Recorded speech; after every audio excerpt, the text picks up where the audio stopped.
From another world, the doubt, the onward, beyond the land of my sacred home. My heart, my soul, my body, my skin, my own destiny.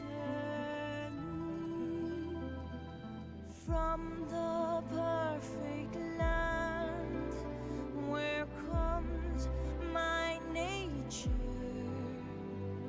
before the deception, my delusion, forever they come, my village may succumb.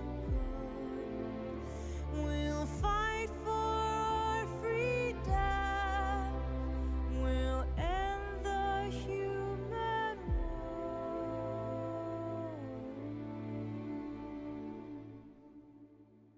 My heart, my soul, my body, my skin, my own destiny.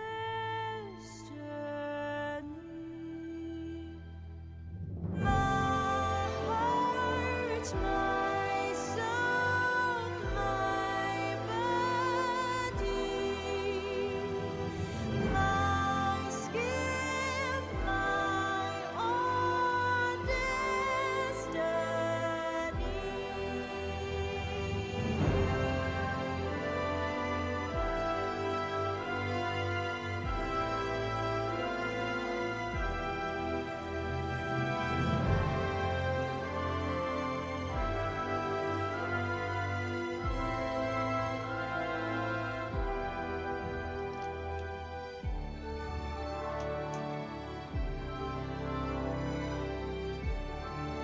Such a good song, man.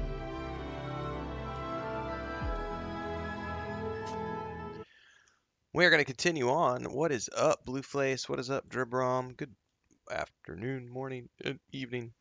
I have the hiccups. I'm sorry. I just had a delicious chicken salad lunch. Chris made grilled chicken, and we had salad, mozzarella. And I've got a second cup of afternoon coffee. I had a nice nap.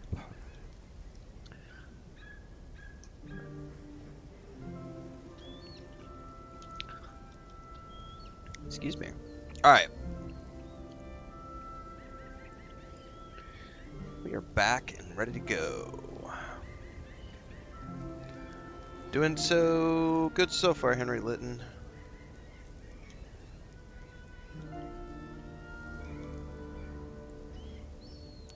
My man, says Deeks. What is up, Deeks?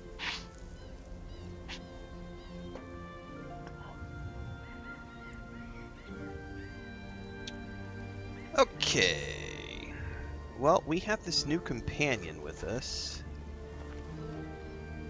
This guy right here, Ludwig, the smuggler. But we also have Sybil, who's kind of hot. Our hosts might frown on us stepping away to speak in private. We'd better wait until we're somewhere else. Well, okay then. It's not that I don't like to talk about personal things in front of everyone, but we should wait until we're somewhere else. Okay. Well, let's check the...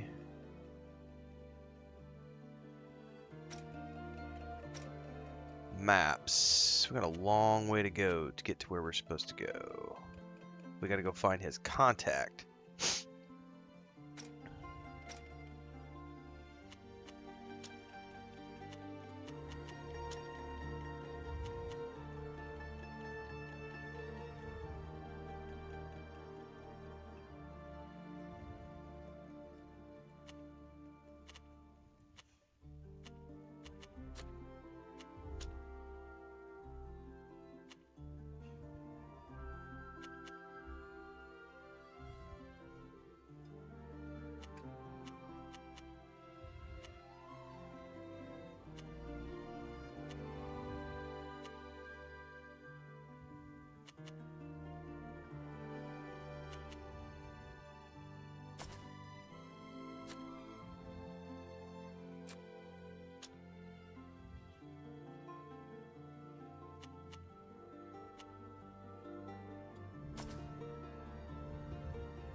Man, I might want to wear those with my character.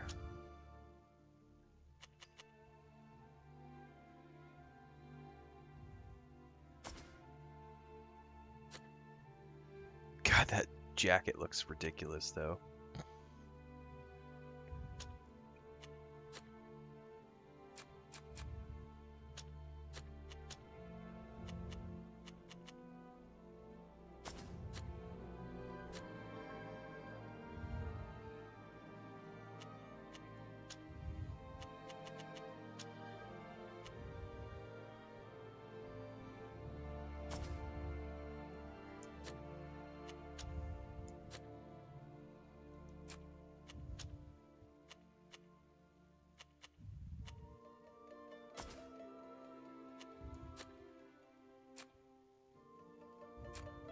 Alright, that's kind of good enough for now, I guess. I don't think the game had bad luck, Dribrom, but Nakon has definitely had a rough time. So yeah, but the game is doing just fine. But Nakon had to file for insolvency about a month before this went live. So they're going through bankruptcy proceedings and all that other stuff. So we'll see what happens. But it doesn't affect the game. It's out, it's launched, full 1.0 release, and we are playing it. So shout out to Spiders for their hard work on the game. It's been pretty fun so far. It's got some jank here and there, but it's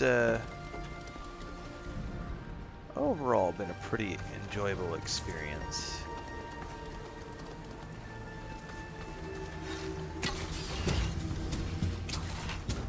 No quarter! Oh, I forgot I was gonna I was gonna try some stuff out today.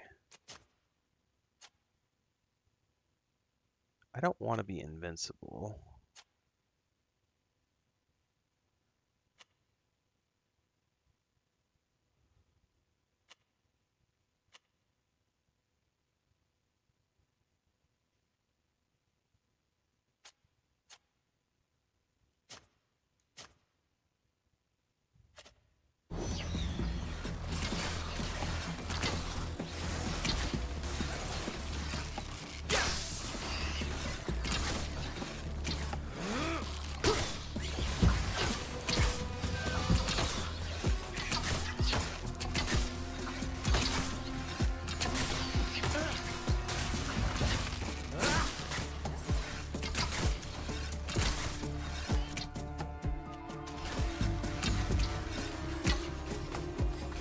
Oh, the monkeys are running off, man.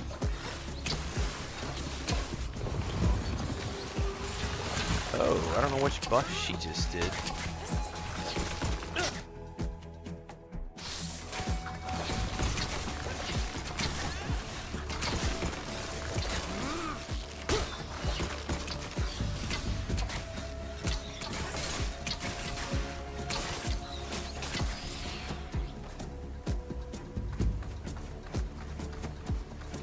Bad monkey!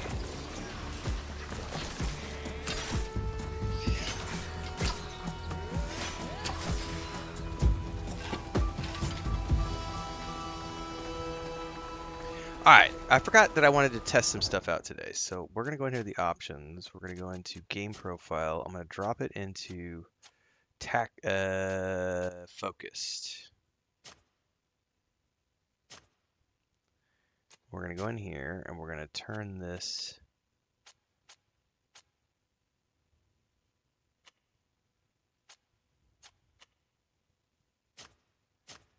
see how this feels. Because I've been playing it in full tactical mode up at this point, so I'm going to treat this more like a third-party RPG now. See how it feels.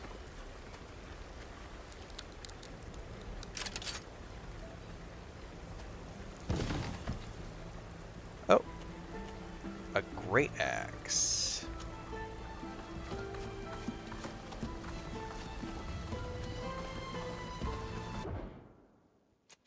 Who hasn't seen Crimson Desert? I think would be the better question.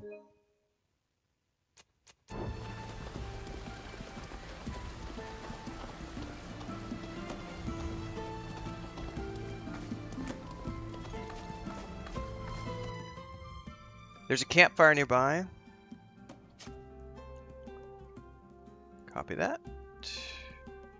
You can speak to your companions at the party and manage your inventory. Once established, a camp also becomes a destination you can travel to again from the local map or the world map. Oh.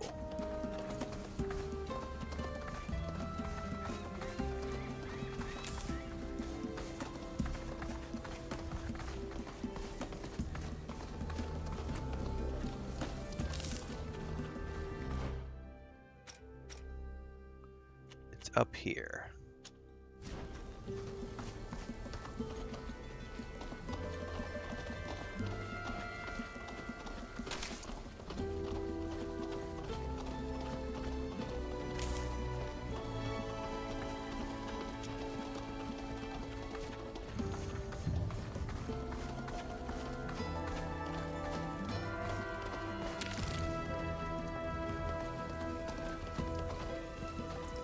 What's this? A new plant? Interesting. Alright, let's set up camp.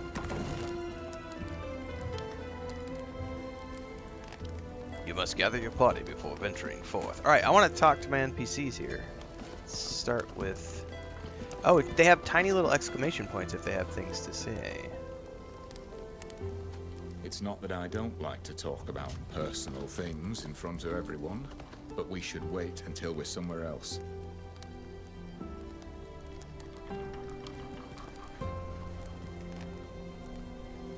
Our hosts might frown on us stepping away to speak in private. We'd better wait until we're somewhere else. Okay, so they still won't talk to me here.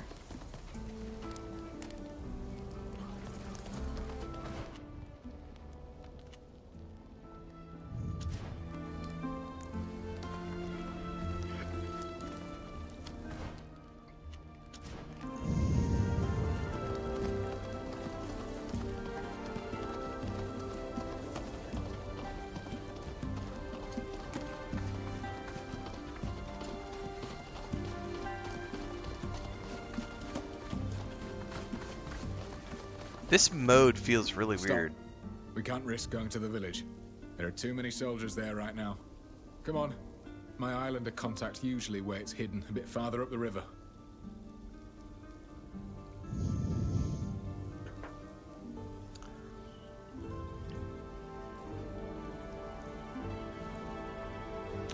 A bit further up the river.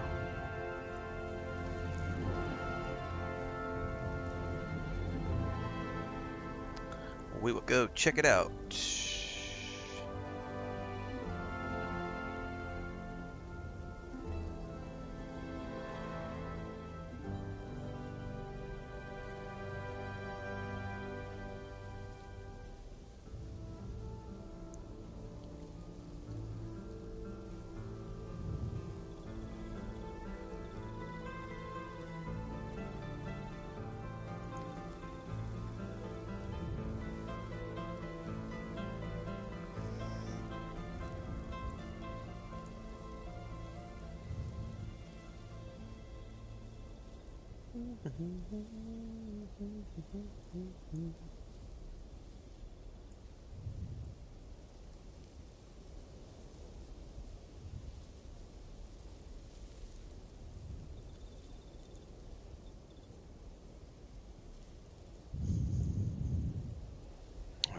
It's up the river, he said. If you really want to go back to prison, you should say so. Toik. Nason quest dag Daniensa. Hang on though, how do I get to his contact if he's further down the river? I guess I just have to go around the outpost is what I'm probably being suggested to do.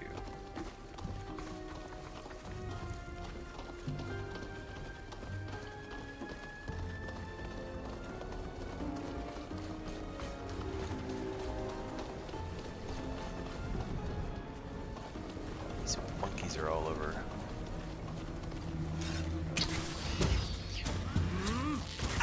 Let's show them what we're made of.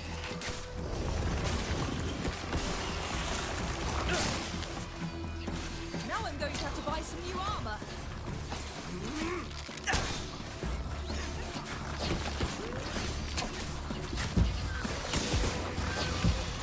Alright, one thing I could tell that it did right away is it turned off the auto attack.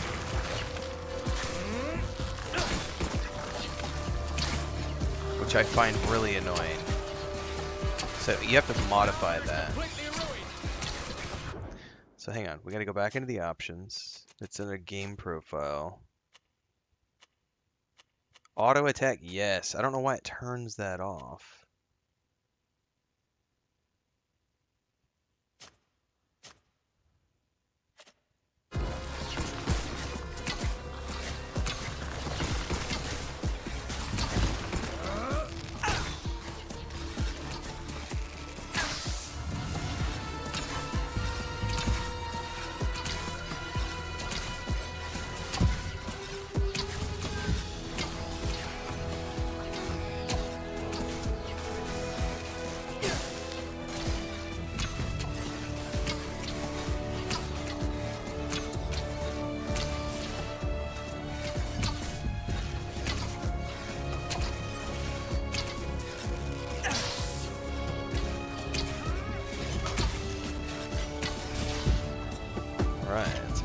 Those. This is the orchard.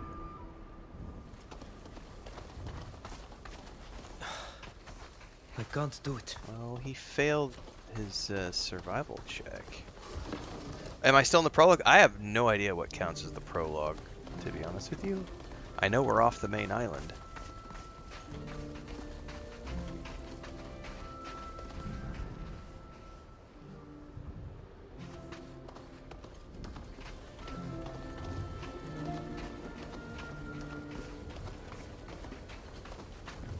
I can't answer that question for you, Bruins. Sorry. I don't know what your likes and dislikes are. I don't know if you like chocolate ice cream versus vanilla ice cream, so I can't tell you whether or not you're going to have fun playing a game that I'm having fun playing. Because we are not the same person. The only thing I can say is that for me, it's worth it. I'm streaming it. I don't stream games that I dislike. I only stream games that I enjoy playing. That's the simple answer. If you would like a greater, deeper answer, you can go watch my review on YouTube. GG Gaming gave me a super chat that says, favorite game and do you know Bonnie Blue? Who doesn't know Bonnie Blue?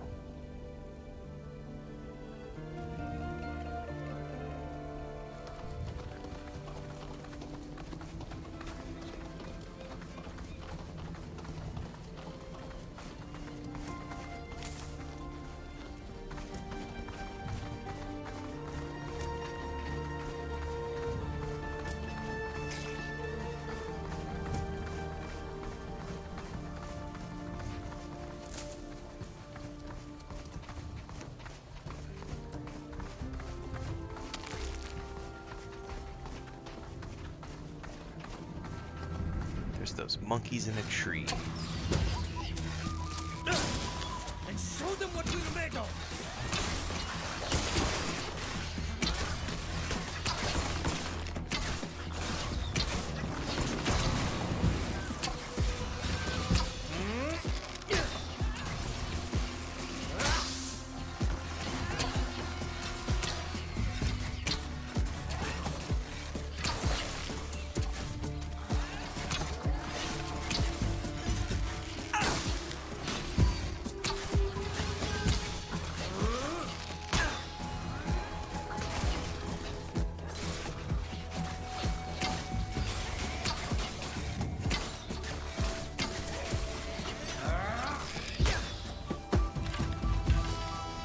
I still feel like we could do some additional adjustments on all of that because they still feel incredibly spongy. I'm not sure how I feel about this third-person mode at the moment because I got so used to playing tactical just because of the camera control. I still think I prefer the camera control in the tactical mode.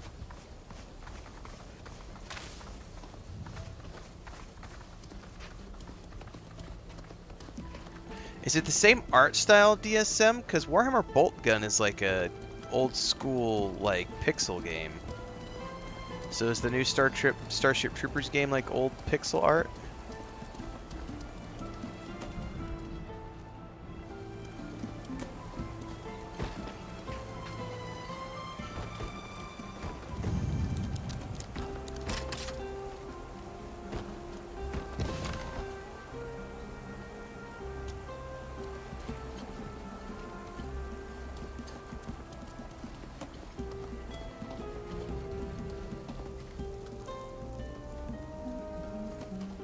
So it's kind of like the same art style. Okay, that's interesting.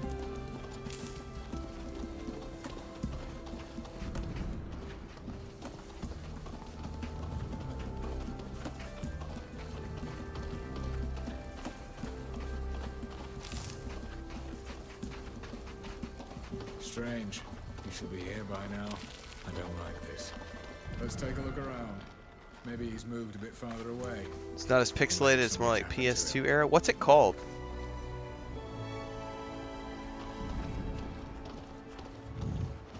I wasn't even aware they were doing a Warhammer game. There are signs of a struggle here. Someone must have attacked our contact. We have to find him. Without him, I don't know how to get to your people. As you just said, he's one of us. We weren't going to abandon him. Now you got me curious.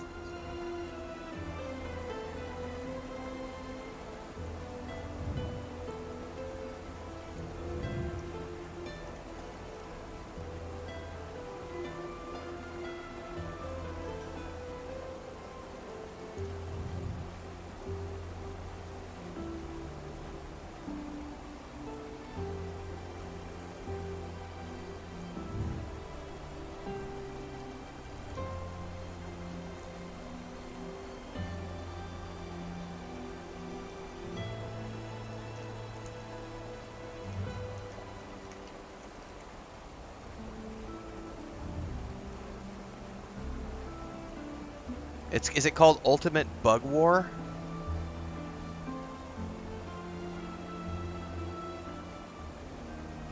No, I'm talking about the Starship Troopers one. What's it called?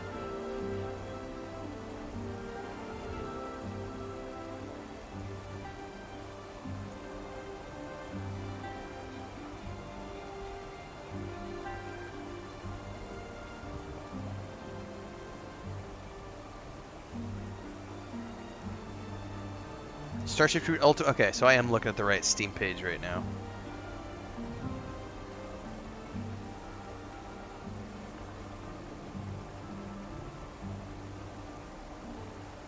It definitely looks like a PS2 game. That's for sure. Nothing wrong with that if you like that style. That definitely looks it definitely looks old. I can't do it.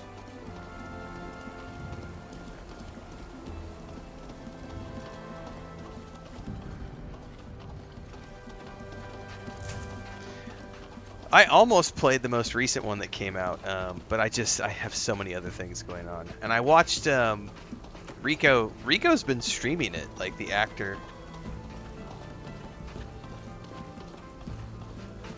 Yep, the new Skyrim mod called Dying World, GreedFall 2. It's yep, having fun with it. Yep.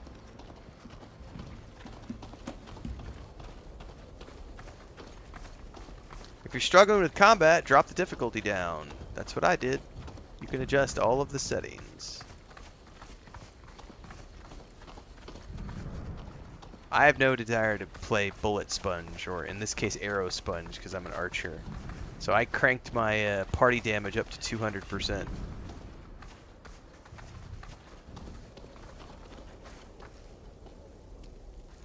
Nope.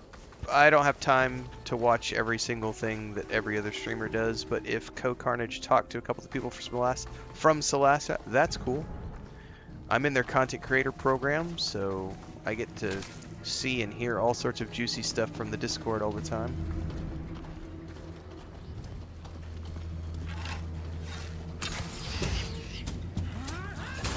Let's show them what we're made of.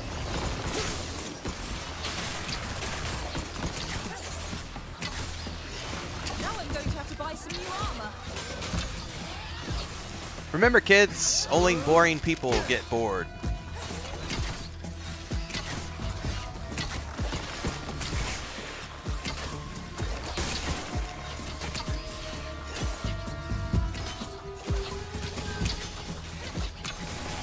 No, no worries. I wasn't aware that he talked to anybody from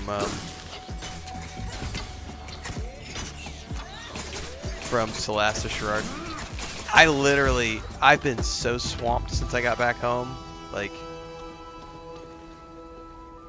I've been playing catch up ever since I got back from my trip, and I'm still not caught up because I've been cutting videos offline. Like, I got a lot of work to get done.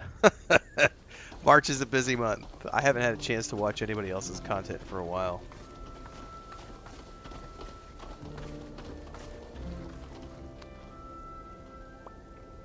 All my projects are in my bios. All the books that I've published, the game studios I've founded, projects I've worked on, public speaking engagements that I've worked on, all the projects that I worked alongside my wife on, all of that is in my bio. So feel free to click the links and go do your due diligence.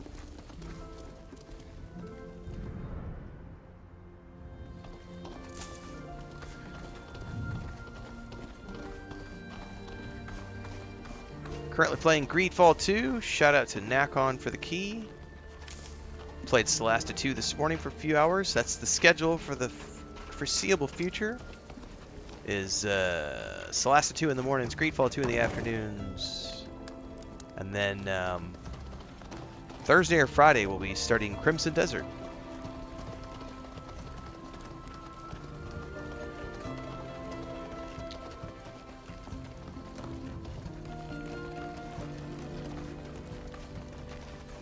Yeah, exactly, DSM. Oof is the correct, that's exactly the correct phrasing. That's...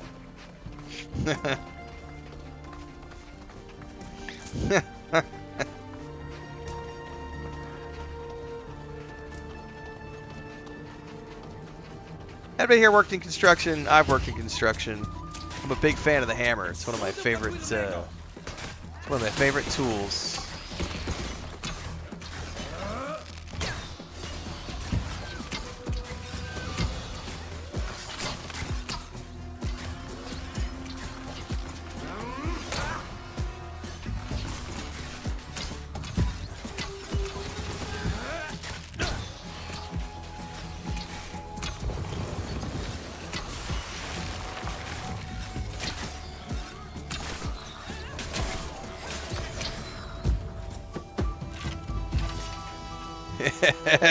You're not wrong, Burlak. You're not wrong, man.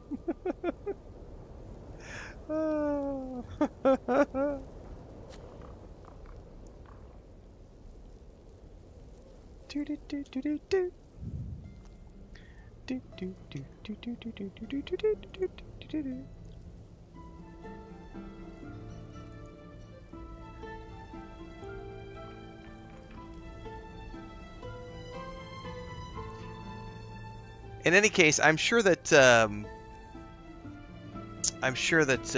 Co Carnage's clip will get shared out at some point, and I'll see what he had to say. But I doubt they said anything on his stream that I don't already know from the content creator Discord and all of the streams that Celasta has. Because Tactical Adventures is a very forthcoming company, and they've been...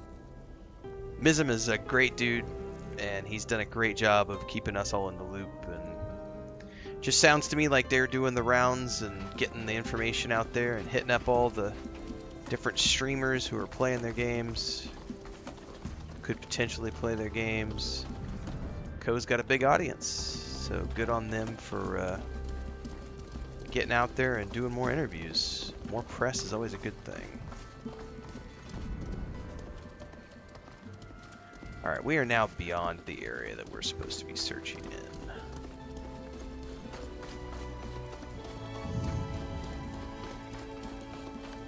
Celasta 2 looks like fun. It has been fun so far. If you liked the first game, you'll probably like the second game. Same thing with this one. If you like the first game, you're probably going to like this one.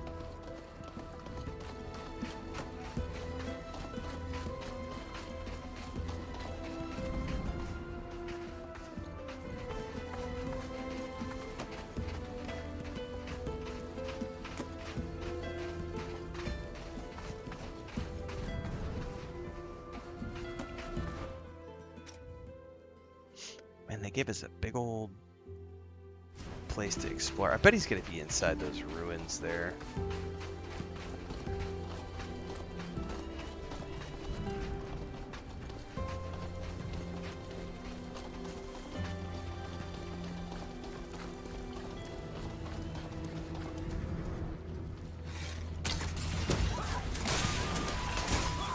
Renfail hasta het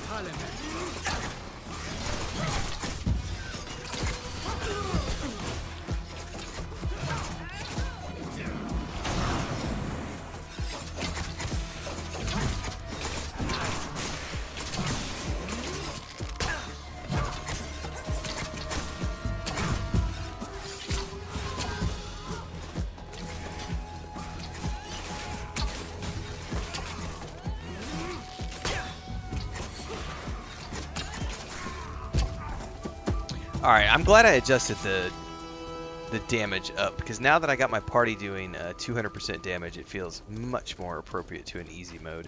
But I'm not liking this camera. I do not like this camera style at all.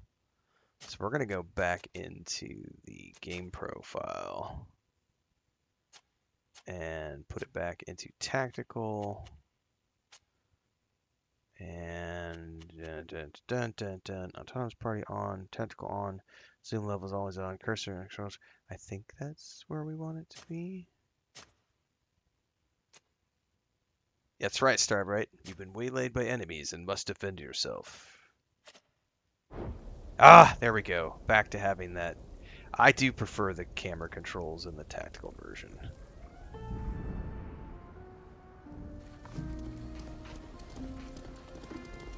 A rope. Let's take it. I've heard that all adventurers should have one in their bag. I agree. We should take the rope.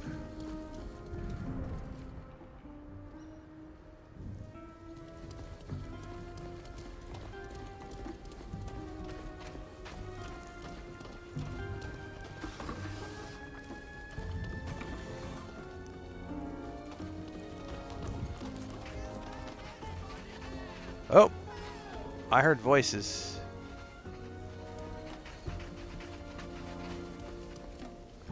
Don't know how to get to where they're at, though.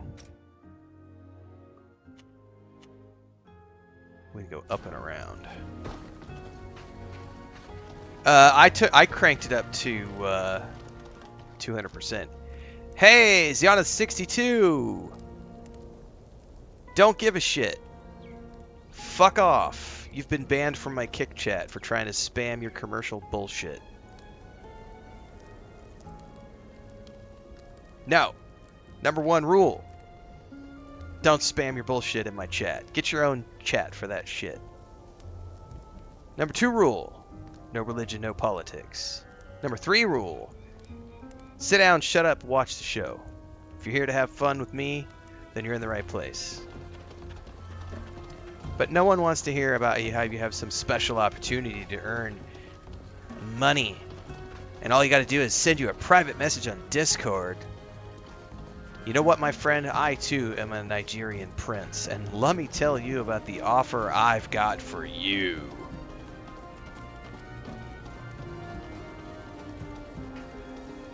Anyway, great. Cranking the damage up to 200% from our party, it feels way better now. Like, it feels like a proper... It's just... I think for me, wanting to have like a story mode, it's felt much better being able to just cruise through things. Somebody's there. At last!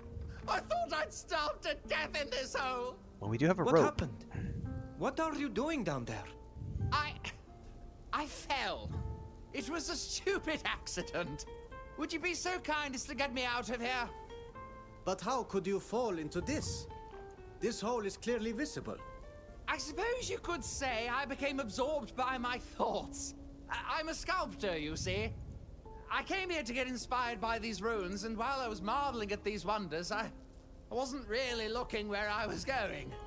Well, now that you know how absent-minded I am, could you get me out of here? Lucky for you, we have a rope with us. Oh, I guess I'm lucky in my misfortune. Look, just get me out of here and I'll be grateful. I've just finished a sculpture in the Astrian style that I'd be happy to give you. You can easily sell it for a good price, or keep it if you're a connoisseur. Just hold on a minute while we secure it, and you can climb up here. Thank you for helping me out of my little predicament. You're a true patron of the art. I am indeed. The sculpture I promised you is back at my camp. You'd better come with me to get it. Come with you to your camp? We'll follow you. Should I follow him? I'm a man of my word. Here's the sculpture as promised. This is my finest work to date. It's Yeah, it depends on the inspired by game, these Sherrard, ruins, but and is in the pure normal mode for this Austrian game, style. It it pass felt for like real the thing. mobs were a little too Now, spongy. if you don't mind, I'm going to For make my myself personal something tastes. To eat. I'm starving. Thank you for getting me out of that hole. I mean, I was shooting him like Farewell. 30, 40 times to kill a mob, and it's like, I don't want to sit here and have every single combat encounter be a 5-minute thing. I would rather, you know, normal fights, 60, 90 seconds. Boss fights a few minutes long, but I don't need every fight to be these, you know, 20-minute slog fests. It would be my, you know, I have a couple of critiques about this, you know. It's been a fun game overall, but that would be one of my critiques, is that the normal mode, it's not difficult. Like, I haven't really ever felt like I was overly challenged, but the mobs felt very spongy. Did I just get a rifle?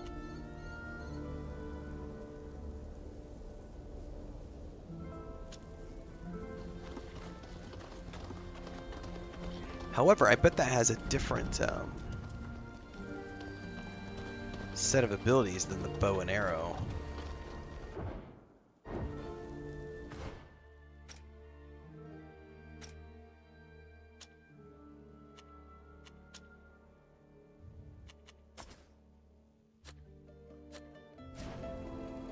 How do I switch between? That's something I've never done before.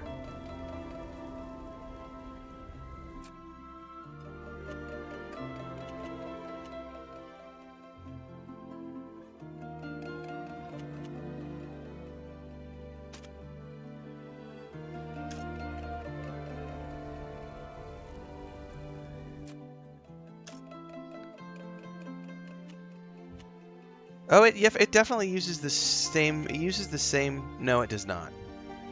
The equipped weapon is not compatible. Okay, okay, never mind. Lies. I misunderstood. All right. Well, that's cool. L1. Yeah, I don't know how to switch weapons, other than to do it this way.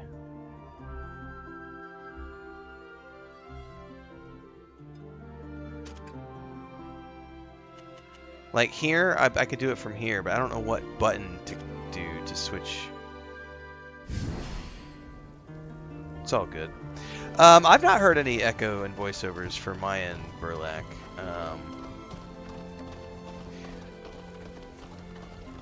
Like I really have no complaints about it so far, other than the combat felt, like I said, the mobs felt a little spongy out of the gate.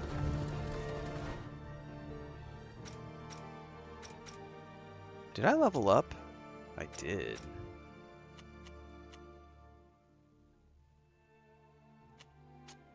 Nope, nope, nope. Removing. Perception. Confirm.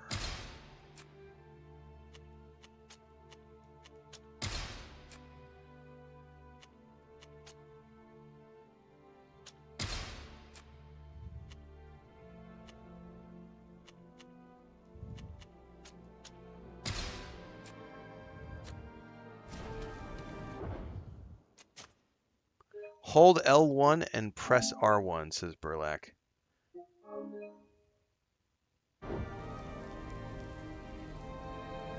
No, that didn't do anything.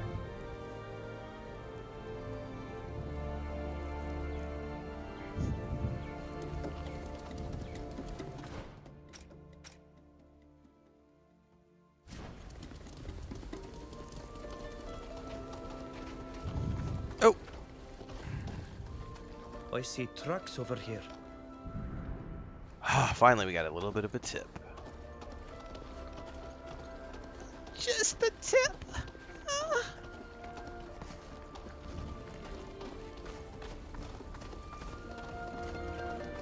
You waking up, buddy, or are you just moving around in the bed? I think he's just moving around that. So Smeagol came in the room today. Second to last button in the pause menu with your skills. Yeah, when I brought it up here... Oh, I see. So when you're in this menu, you can do R1 and it switches. I see.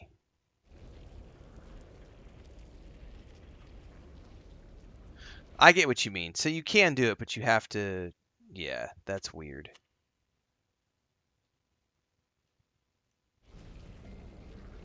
So once you're in this menu, you can hold L1 and hit R1 and it'll switch.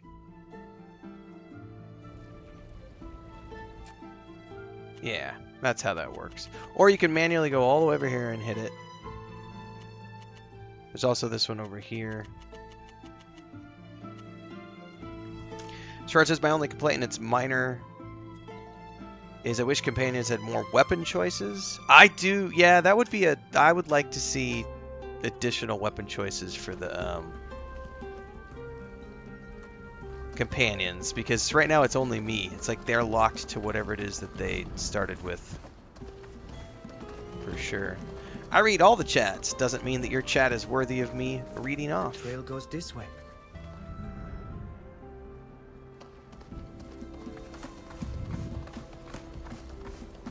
Maybe if you focused on the game that we're playing instead of trying to be a twat waffle, you might actually see your chat be getting recognized more frequently. Oh, what's that? Oh, we recognize a troll when we see one, kids. Ain't our first rodeo. I see trucks over here.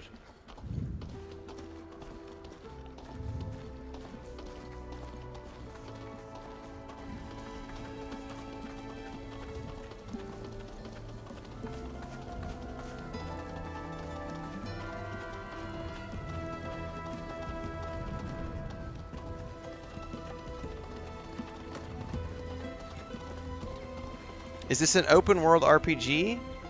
Yeah, more or less. Oh, me too, Burlak. Me too. Me too.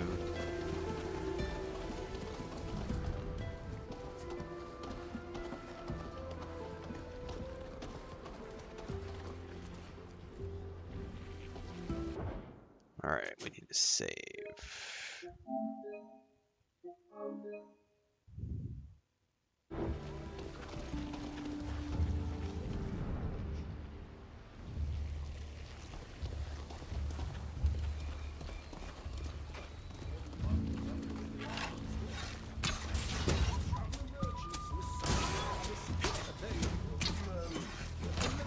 There's no doubt about it.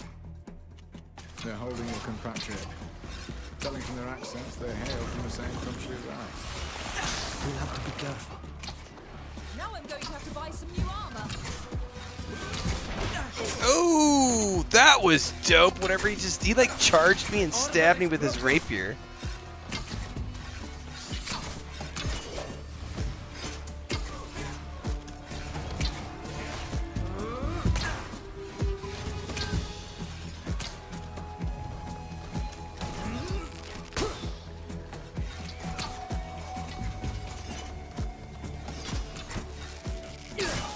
That was cool as hell. You're such great warriors. Come on, let's go to our people. They'll make you feel right at home. You'll see. Let me see your map. This is where our camp is. Okay.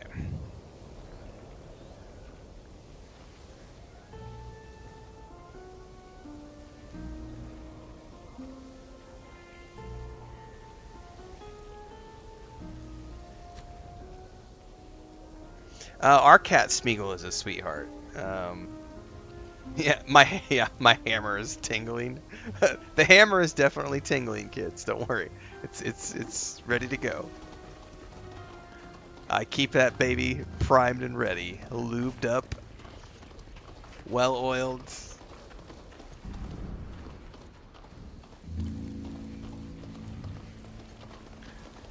Oh, we could have had the option to talk to him. Well, it's too late now.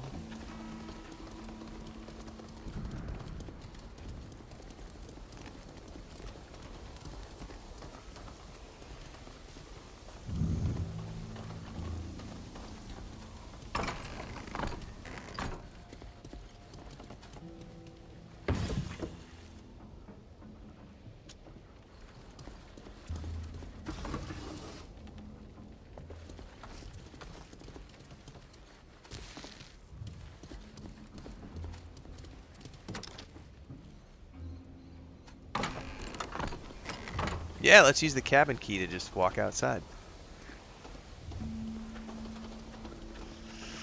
Okay, I don't think there's anything else out here.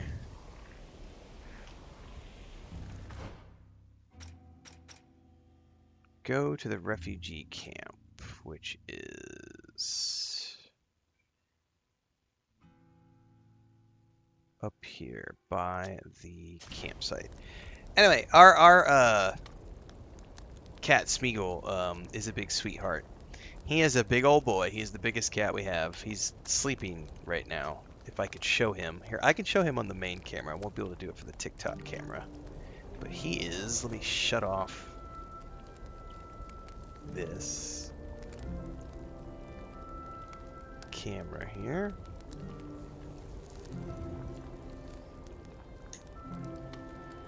He is... I don't know if you guys will be able to see him there or not. Anyway, he's down in over there on beyond the bed.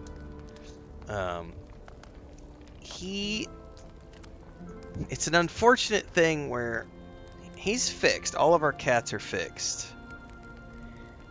But because of all the male cats that come around, and our neighbors have a female for a long time that wasn't fixed, and they were always coming around and like spraying on our front door, and they would come over to the chain link fence and try to start fights with all our cats. He started spraying about a year ago, and he never stopped, even though he's fixed. And it's really unfortunate because he went from being an inside cat to now being mostly an outside cat because he pees everywhere. Like, he just sprays everywhere. He comes in the house and he'll wander around, love all over you, and then he'll go on a march. And he will spray the corner of the wall in the bathroom, and he'll spray the side of the toilet, and he'll spray on your shoes, and he'll spray on the front door, and he'll spray. And then Chris has to spend an hour and a half cleaning up cat pee, which is not fun, and it's hard to clean out, and the smell is difficult. So he doesn't get to come in very often. But he came in today after we got home from breakfast, because Chris and I went out for breakfast this morning after the morning stream, and he came and he went straight to my office door and meowed to come in. So he got to come in the office today. He also does this weird thing if you take a shower, when you're taking a shower, if he's in the house when you're taking a shower, he'll jump up on the toilet and wait for you and like talk to you while you're taking a shower. And then with me, he doesn't do this with Chris, but with me, when I get out of the shower, he jumps up on top of the sink and wants me to, like, if I'm combing my hair, he wants me to like comb his face, like his head and everything. He wants me to use the comb on him, and he'll sit there and just meow at me, and he chirps a lot. He's a super sweet boy. It's just very unfortunate that he started spraying, because he doesn't get to be he has to stay outside most of the time in the catio, but he is inside today. He'll probably get up later on in the stream when he decides to wake up, and he usually comes to the desk and he'll want to come over and get Did you see YouTube chat? Did you see where he went? Are you watching what he did and where he went? We knew exactly who this was. We knew exactly who this was the moment he showed up, because he kept going on. So this is the guy we banned the other night, and he made a new account.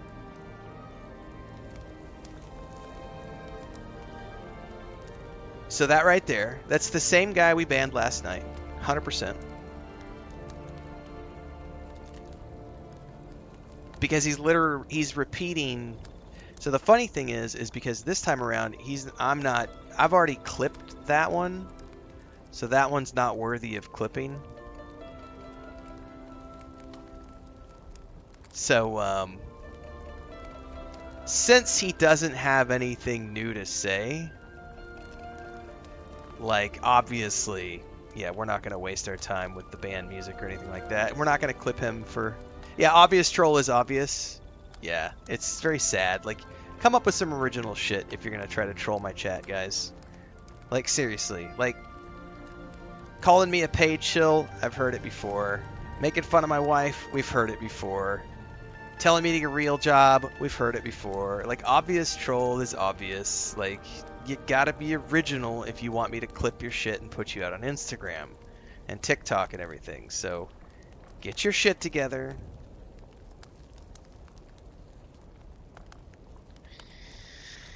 Yep.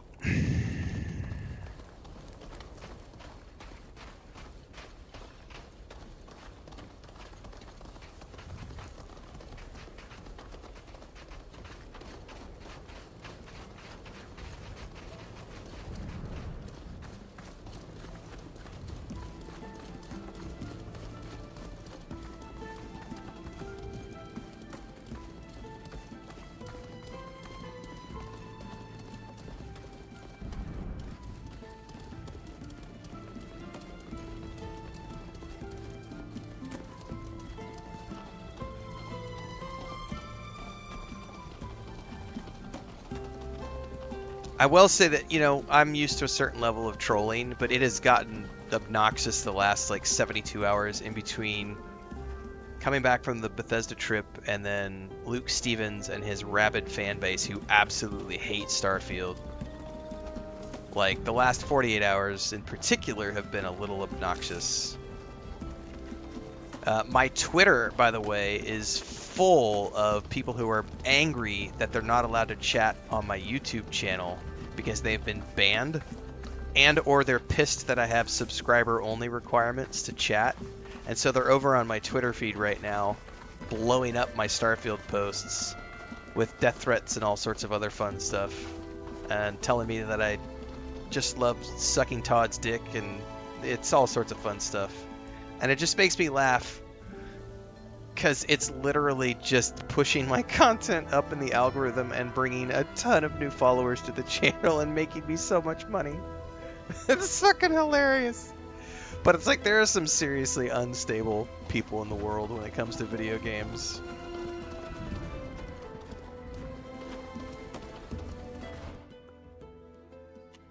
Hidden cave in ruins.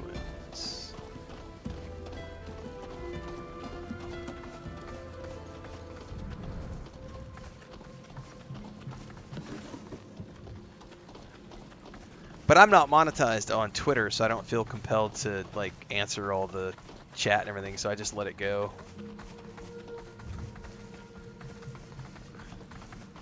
This place is different from the rest. If I ever monetize that account, the thing I just hate about it is, like, in order to monetize your Twitter, you have to pay a subscription in the first place, and you have to have a lot, much bigger following than I have on Twitter, because I've never focused my time on Twitter. Twitter X. So in order to monetize that, I would have to have a much bigger audience, and I would have to pay them a monthly subscription. And I'm just like, that kind of sucks. I gotta pay you to get paid. Lame. Yes, he did, Henry. He tried to anyway, over on YouTube. I'm assuming it was the same dude. At last. We'll soon be because he was using the same talking points That's the as first time I've seen you smile. that It's guy not from the exactly other night. Paradise here, though. Your people must have been in hiding for months, scavenging for food every which way to survive.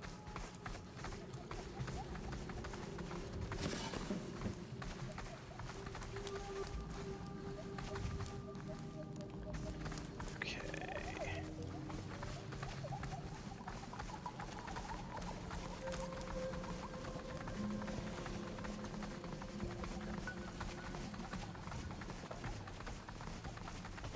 That's where we came from.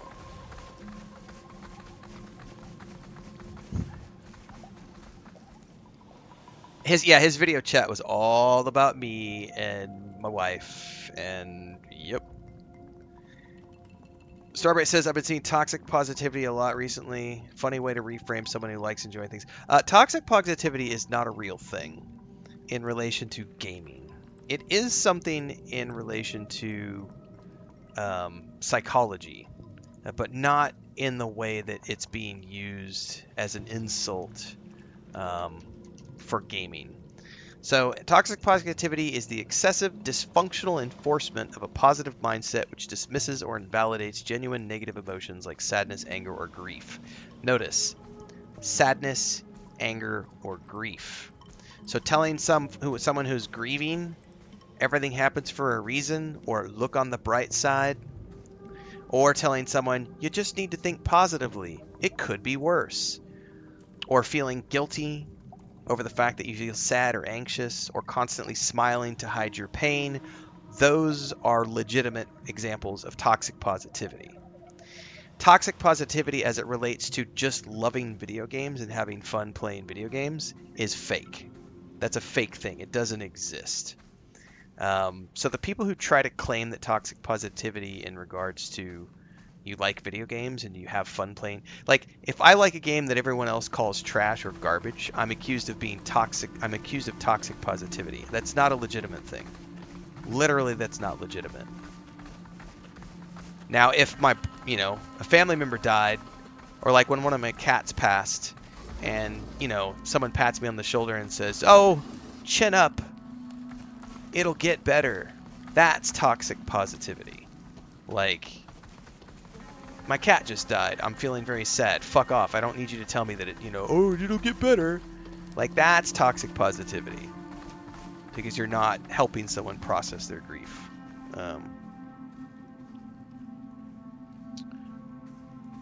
Sherrod says it must drive them nuts that they don't get the reaction they want from the vitriol. The funniest thing to me is like, we clipped that guy the other night, making fun of my wife and stuff. And Chris came in and joined the fun, and we pushed that out on social media. And I think it was on Instagram this morning, or maybe it was on TikTok this morning. Someone had left a comment and said, "Damn, dude, you're too old to be that upset about somebody making a comment in your chat." And I was like, oh, the fact that you think I was upset means that you don't understand. Like, it's so far over your head what we did. Like, the fact that my wife and I, we're literally so far above you that you can't even grasp what we did. You just don't get it. Like, we monetized someone's hatred. We took someone's hatred, vitriol, and racism, and we monetized it, and we turned it against them, and we're making tons of money off of it and gaining new followers. Like, but they can't grasp that fast. They're like, "Oh, damn, Unc got mad. We totally got him, guys. Look, he got pissed." And it's like, nah, hun. Like, we're on stage as performers, and we are monetizing entertainment to make fun of audience interactions. Have you never done crowd work? Like, have you never gone to see a comedian and watched them use hecklers and do crowd work with the hecklers? That's literally what just happened. We used the heckle. We gained a monetizable clip from that heckle. And now we are richer because of you dumbass troll. Like, but it's so far above them that they can't get it. They just don't understand it.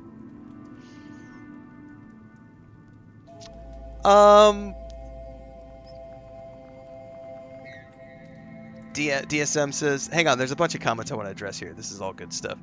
DSM says, it's funny from a distance for us, but all it takes is one crazy mofo to push you over the line. Not to dismiss your situation. I think that you have to have a certain level of mental fortitude to do this for a living. Because you're going to get death threats the bigger you get. I think I used to get a lot of nasty comments when I was the creative director and CEO of the game studio. There was about an 8-year period of my life. Speaking of, hang on guys, here's Smeagol. He's coming over to say hi. What's up, buddy? Are you coming over? Are you coming to say hi? Did you need your huggies? Oh, do you need your huggies? Who's a big baby?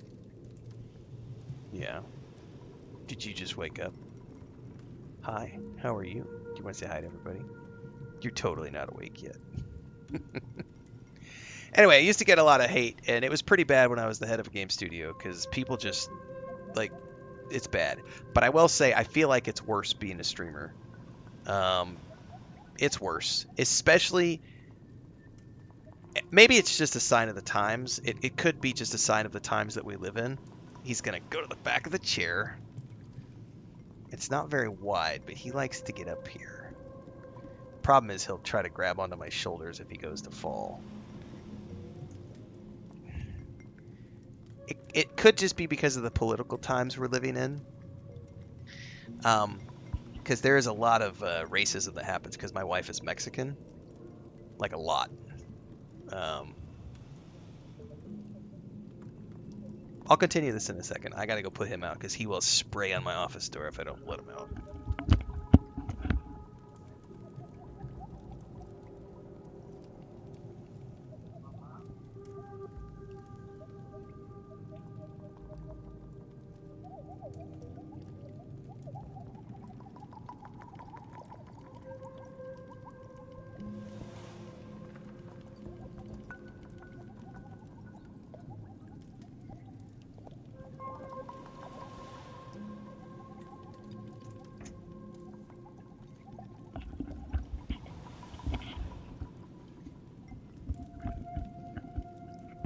Anyway, the racism against my wife is pretty gnarly. I think last year, somehow Asmongold did a clip about me, or we were on one of Asmongold's stream, and something happened. I don't know exactly how or what, but all of a sudden, we had like a week-long period last year, right? It's had people just coming in and attacking my wife for being brown-skinned.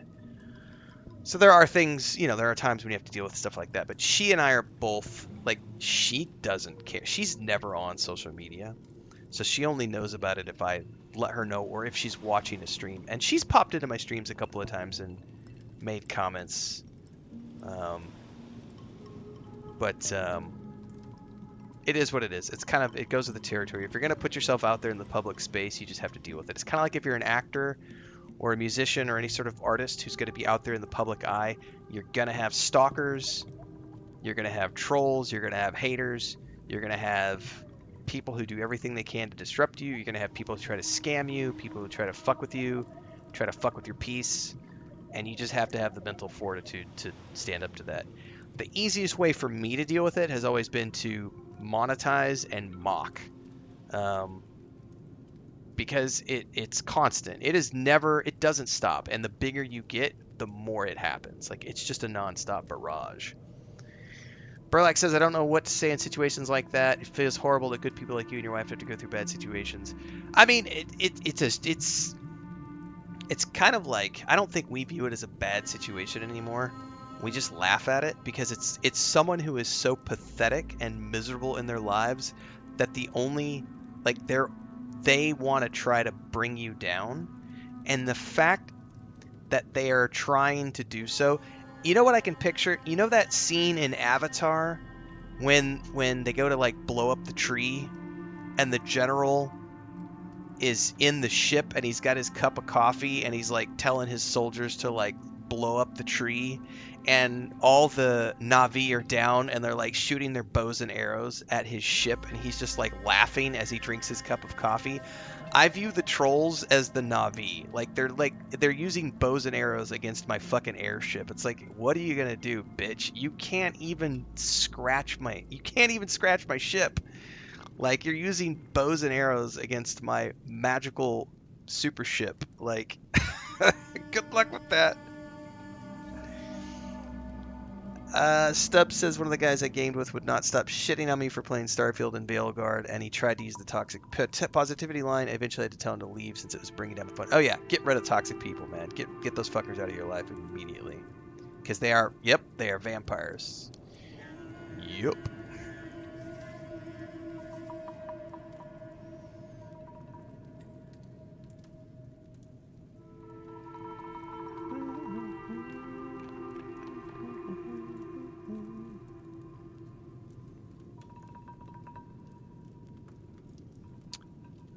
Yeah, Dokesmon. I do feel like it's gotten worse in recent years because of a certain political party, at least in a certain part of the world.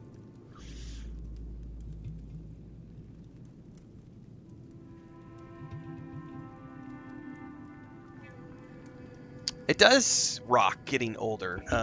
So something that I get mocked over a lot is my hairline. And I'm like, it's funny to me because I've been going bald. You know, I've had a receding hairline since I was probably 25, 30. And I had long hair. For those of you who've been here a while, I've had long hair my whole life. I cut all my hair off like 3 or 4. Whenever I started growing the beard, I think it was the end of 2021. I cut the hair off and started growing the beard. And it's like when people try to make fun of the hairline, it's like you do realize that, like, I have the Jack Nicholson, like, I don't care.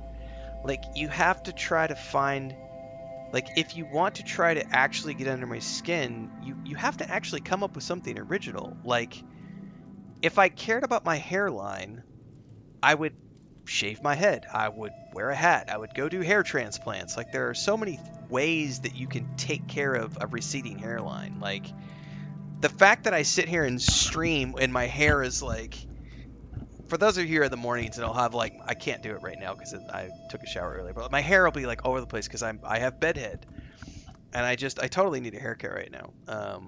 But I only cut my hair. I cut my hair one time a year. It's usually around April when it starts getting hot, and I just let it. I literally cut it once a year. That's it. The beard I trim about every 8 weeks. I'll trim it down 6 to 8 weeks. Like, it's just like, what? Come on, guys. Like, it's just one of those things where I had somebody, we need a bingo card for every stream with a spot, like 50-year-old playing video games with no wife. Totally.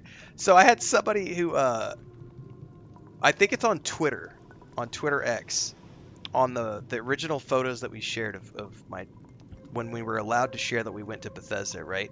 And somebody in the comments said, this just laughed. I laughed at this, but they said, "This is how far Bethesda has fallen. Look at the way this idiot is dressed with his receding hairline and everything. And this is the type of dipshit they invite to come check out their games. This is why Bethesda has fallen so far, because they're inviting guys like this to their game studio." And it's like, I feel like the moment you insult someone's looks, appearance, hair color, the way they dress, etc., you've immediately lost any sort of, like, that's how you know you've gotten under the skin of that troll, because they have nothing left to do other than insult your looks or your appearance. Because the moment they make personal attacks, you've won the battle. Like, you've won. The moment someone makes personal attacks against you, you've already won, because you're intellectually so far superior to them that the only recourse they have is to insult you, because they've lost. They're like, mind can't compute, must insult personally, only reaction I have left. It's like they default to that primitive primate state of, I'm going to pick up a piece of shit and throw it at you because I can't do anything else. And so they pick up a piece of shit and they throw it at you because they don't have anything else to do. And so Chris and I look at those types of interactions as what it is. It's primates. It's the people shooting it with bows and arrows and you're in a spaceship. Like, it's, you know, it's so far beneath you. But what you can do is monetize that shit. That's right. Monetize it. I'm like a lawyer. I'm the only one who wins. It's a good position to be in. It also doesn't hurt being old enough to not give a shit. Like, all my stuff's paid off. I'm out of the rat race. I have nothing to prove to anyone. I'm not out here trying to get famous. I'm not out here trying to work with the brands.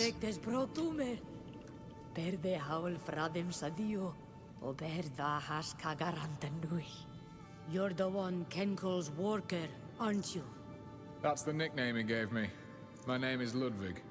Welcome, Ludwig. The things you brought us have been a great help. And I see that this time you've brought us some of our own people. Yes, yes. Like you, they were taken from your island. They were imprisoned and escaped. All our people are welcome here. Adloche daraval. Esme Nilan. Ages evriden ger. Esni donei gada e korei e shantamen lag. Fridan ger is anum yori. Sagia berad crimoderum dadesa. Oi riden de loban carriden on gerveldacham qualnadak tansan. Avar satir to clad meroledes. And who are your other companions Exactly, in this Gerbrom. land? If you can't win My someone name is over with Sybil love, Lesk, there's nothing you can do. Former legate of the congregation in Alima. Now I'm on the run. Thank you for your hospitality. We're happy to have you here. And even if we don't have much, we'll gladly share it. As you will soon learn for yourselves, our sanctuary is extremely precarious. Although we are free, we must remain hidden, or risk being imprisoned again. Some of our people are sick and weakened by the ordeal they've been through. And we are short on everything. Any help you can offer will be most welcome. But I don't want to burden you. You must be tired. I'll let you settle in and get to know each other.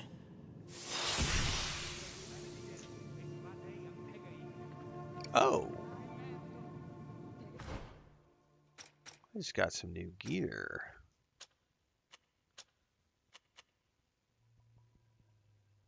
Oh, it's heavy. I don't want to wear heavy. I don't care about diplomacy.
No, it's just an. She uses daggers. Excuse me. Grace says I'm like 20 hours in. Nice.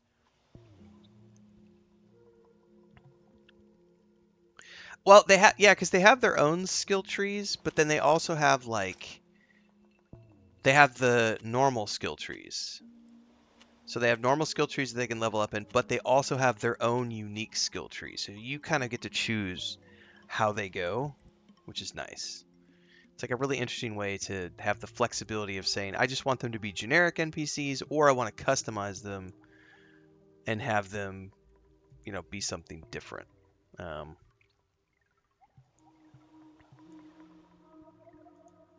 It is interesting.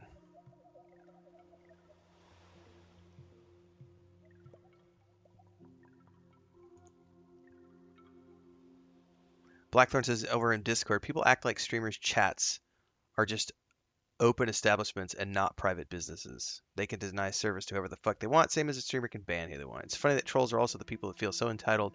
They think anyone who doesn't want to hear is a twat, and they can just go to whatever chat and spew their negativity. I think it's also a thing where like the big streamers, like maybe I know Carnage has a pretty decent moderation team, but I do feel like most of the big streamers don't moderate their chat in the way that I do. Like they just kind of, unless it's something that's like, I am definitely heavy-handed on moderation because I'm small enough that I see every chat message that comes across my screen, right?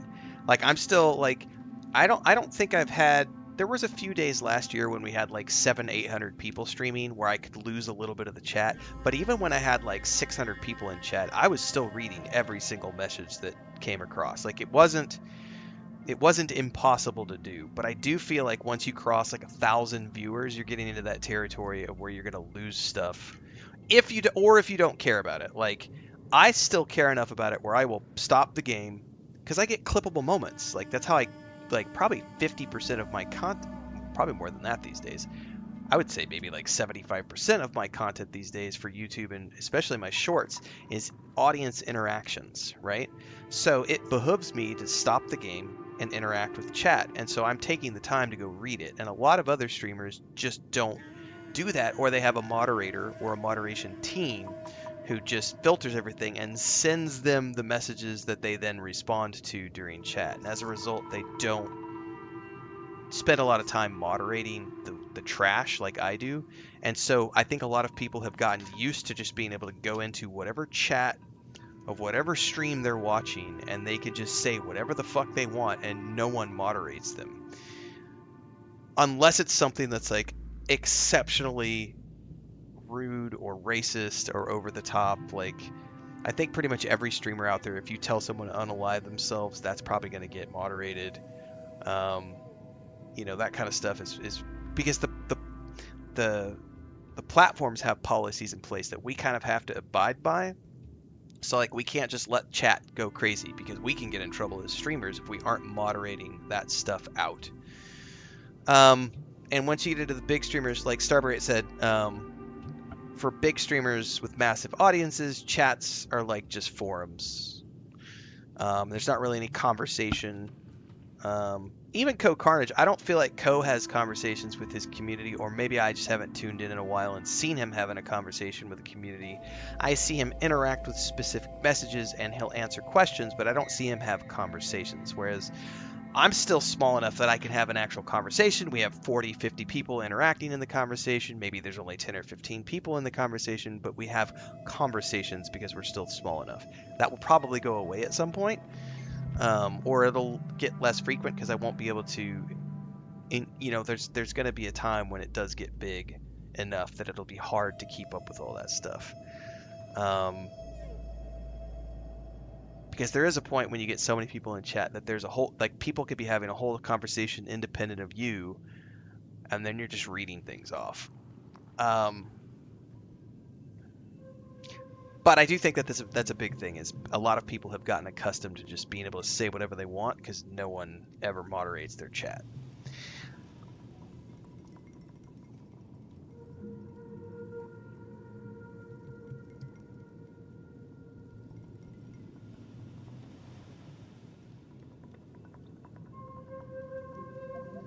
And then they come into my chat and they get pissed because I ban them for saying stupid shit. And then they go cry on someone else's YouTube channel about how Renfail banned me. He's an asshole.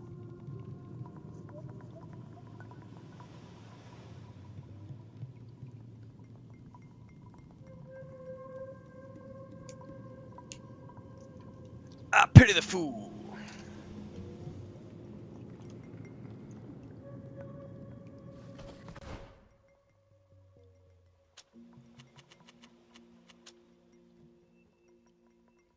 I just realized I don't think this game does encumbrance, which is really nice to not have to deal with stupid weight limits.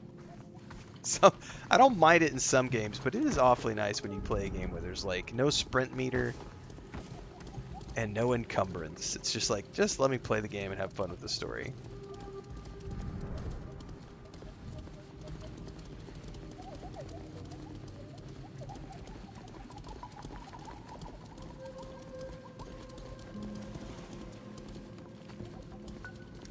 Oh, that'll change eventually, Gray.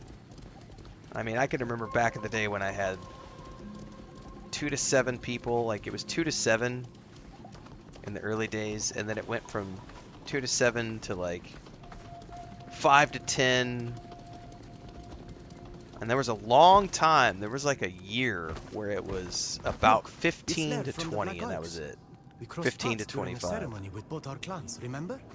So And then there was he a, too was captured. We should go talk to him.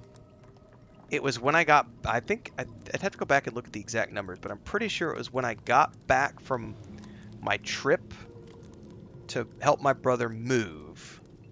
Up until that point, I had only ever been streaming like 3 to 4 hours a day. And then I came back from my brother's trip, and we tried No Man's Sky. And I had had big streams before. I had had streams where, like, playing Baldur's Gate 3, Starfield, Cyberpunk 2077. Like, I'd had some games that I had played where I would see, you know, 80 to 120 people. But I think up until that point, the biggest stream I had been like 120 or 150 with Baldur's Gate 3. But the average was like 25, right, to 35.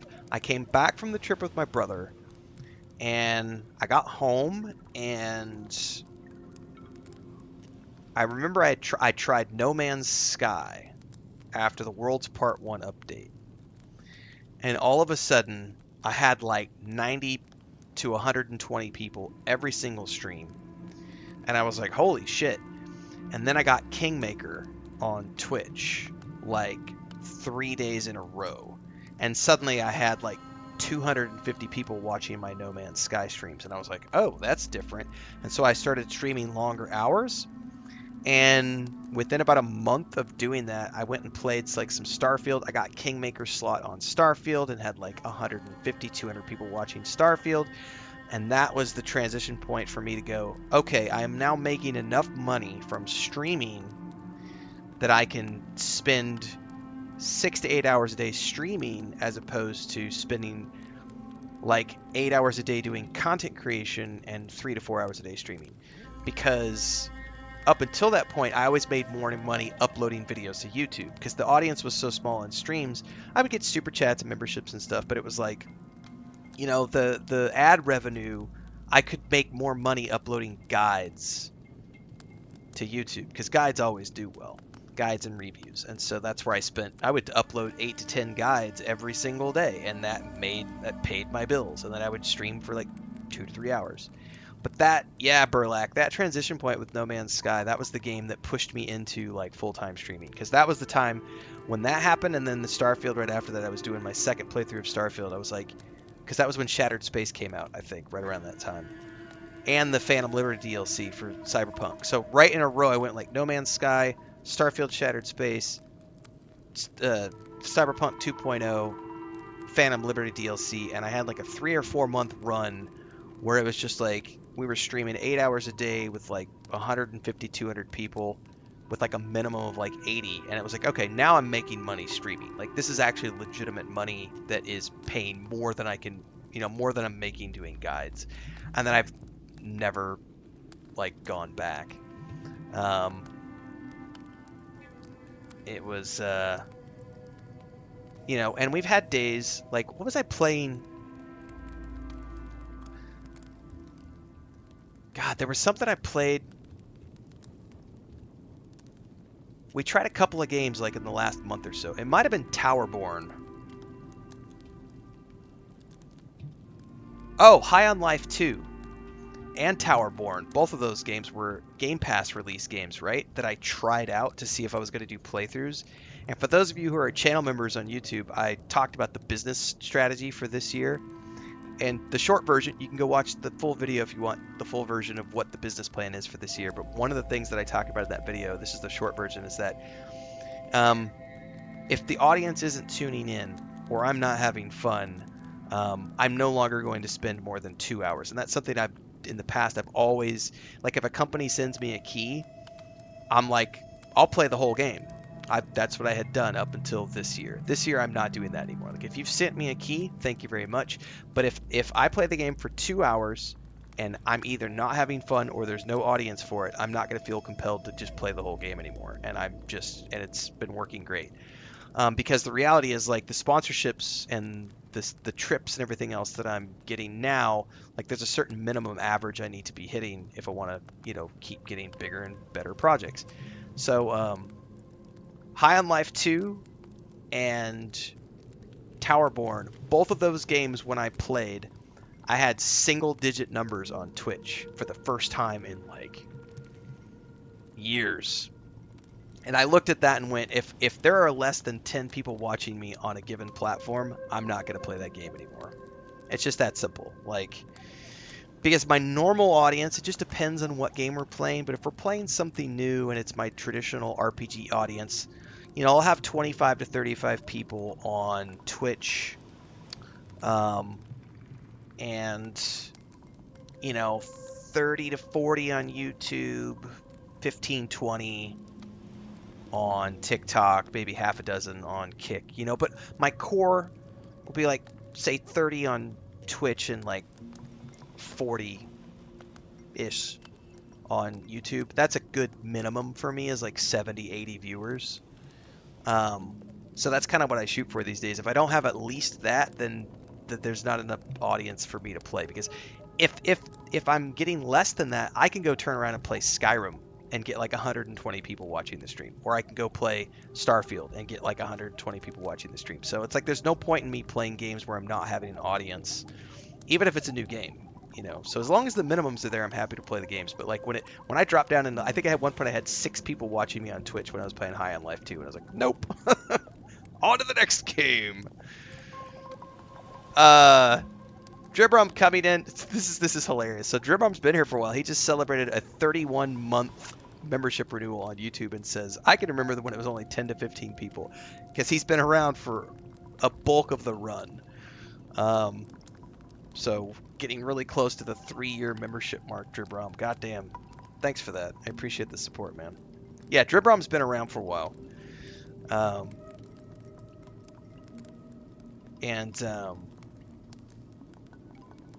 It's just a journey. It's just a journey. But I think the haters and trolls really got. I mean, we had some the first time I played Starfield, but I feel like it really got gnarly with the Dragon Age Veilguard. Like Shattered Space, we had quite a bit of hate because I was enjoying it, and people were like, "This is a shitty DLC," and I'm like, "I'm having fun." But Dragon Age Veilguard was the one that was really bad.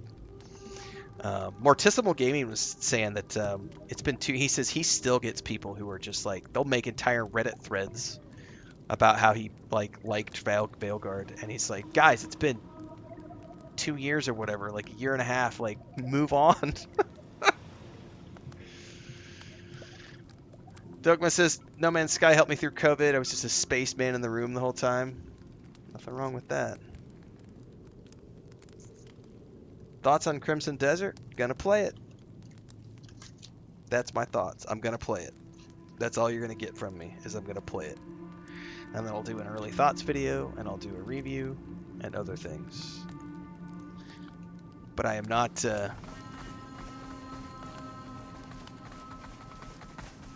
Ever quetsiad dad, siens tugiam nasient tranagu soya an cloiden do reduven. Na faber quidquins do. Na fravins on quest. Hages arulam to do linquidau oilem en quincy de quesei sadama da hanadislan. No. San caurto. Great, coming in with a 7-month membership renewal. I'm a baby on the channel. It's all good, man. Thank you. What are you arguing about? If we are to take sides, you should tell us more about what you're arguing over. I want to leave. I've spent enough time here recovering. Man, Indiana Jones was one of my Game of the Year choices for that year. Star Wars Outlaws, Indiana Jones and the Great Circle, Dragon Age Veilguard were all phenomenal games for me. I'm afraid of this land that seethes with evil. I'm afraid of its violent inhabitants and what they might do to him. I don't want to lose my beloved because he wants to be a hero.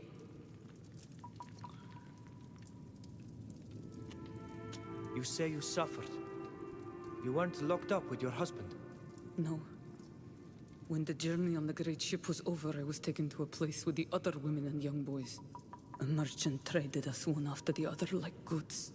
A man took me away and... I don't want to talk about what he did to me, I can't. But I know that people in this land are evil, and I never ever want to go through that again. And I don't want Virgo to leave me all alone. You say that more of our people are still prisoners. What do you know about it? I know that when I escaped Troy from the Baker place deserves to where I win a was bunch of locked up, awards for what there he were did as others Indiana who Jones. couldn't follow That's me. it's the best work he's Can't ever imagine done, how in my they're suffering opinion. right now. I've Some played that were game through already twice. gravely ill. Love Where it. was I it? would happily do a It was third near run. their very large village, in huge rooms dug into the ground. I couldn't show you on a map, but I think I could find my way back. Is this camp really safe? Yes, we've been here for weeks, and no one has ever bothered us. We've been hiding here like rats, only going out at night to find a bit of food. That's no way to live. And who's to say we won't be found sooner or later? We won't stay here forever. Rumor has it that you're going to help us get back to Tefradi, right? Indeed. My Nord friend has promised to do everything in her power to ensure that we can return home. You see? Why risk our lives when we could just wait?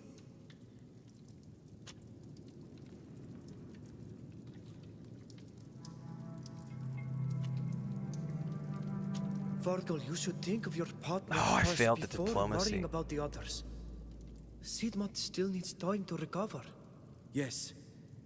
Which is why I want to leave her here where she's safe. Look, Sidmad. You're safe here. And I promise I'll be careful. I can't let our people suffer without doing something to try and save them. I leave tomorrow at dawn and bring them back. Well, I failed that diplomacy check, so he's probably going to get himself killed. Oh, there's a merchant we should definitely sell. Ka ir nasien sa oid canoidi e coidi. Quod quaguidem ma veruem. Madides me? Sie and ever roidu da already, mameunde? Na estegam. Now calmi oleg das aquesa. Nas fledu casin. I failed. I suck. Like I always fail my survival checks. 65% chance and I still failed. Ridiculous, man.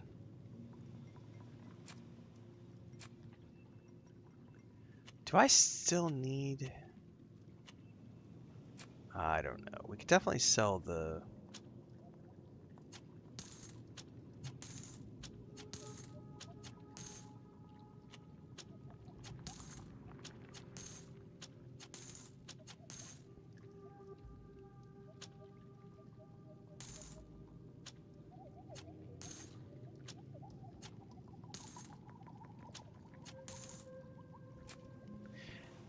I really wish there was a way to toggle equipped gear versus unequipped gear.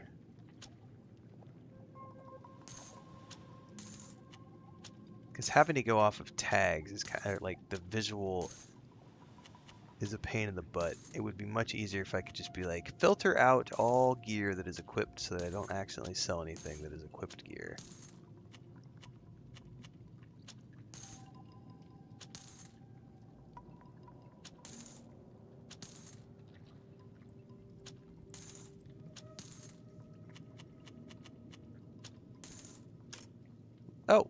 Oh, I guess it doesn't let you sell the... I didn't know that. Never mind, I take it all back.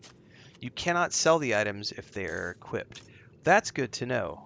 Oh, okay. Never mind. Take it all back. There is at least a blocker in place that says, hey, you can't sell this item.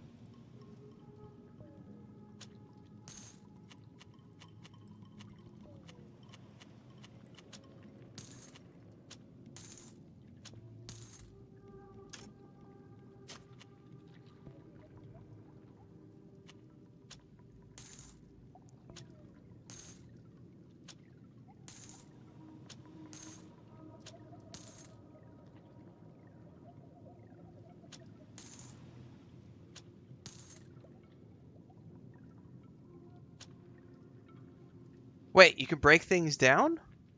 I didn't know you could break things down, Gray. They have never told me about breaking things down. Do I do that at like the workbench or something? I didn't know you could break things down. I don't have a workbench here. Well, fuck me.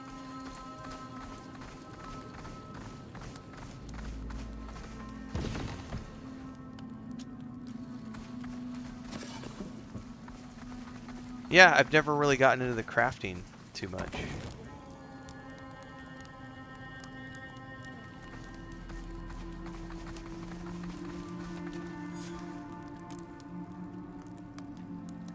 Your Tirsimat. How do you feel? To be finally free and surrounded by friends does wonders. But this earth has brought me some very mysterious dreams. To me too. Dreams full of darkness and anger. Many Donegada feel the same thing. This earth is sick. Sick? What do you mean? It's difficult to explain it to someone who is not bound. When we were on our island, the bond gave us a... Oh shit. We're being attacked? No. No. You need craftsmanship? Higher levels can upgrade your armor and weapon with gems. Damn, I did not know that.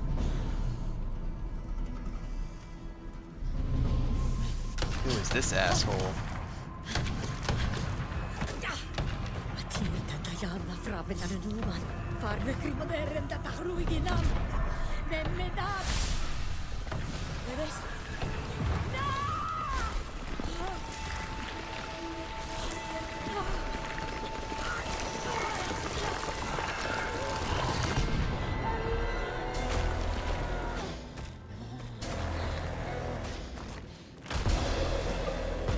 Incredible. Shoot, but do not kill it. I want that thing alive. God damn.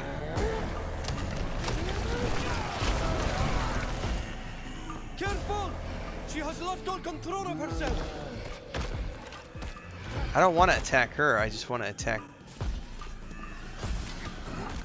Let's show them what we're...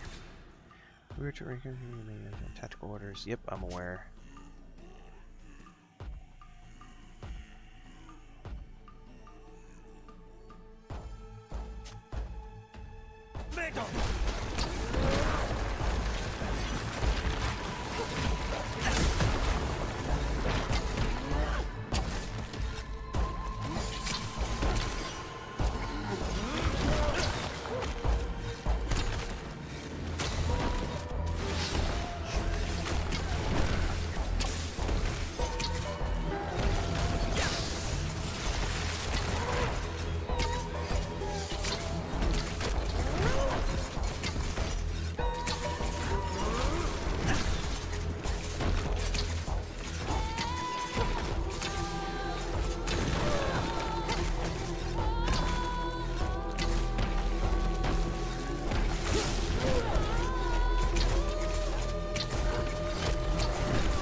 Exactly, Sherrard. That's why I switched to easy mode. I got tired of like battles taking 20 minutes. Oh, move! Oh no, no! I've been stunned.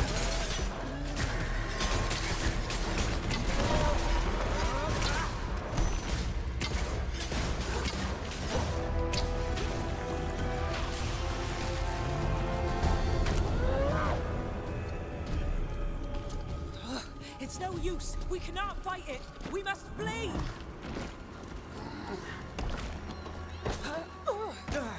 I don't know about the voice cast for this game. Let's head for that boat. I haven't actually looked it up.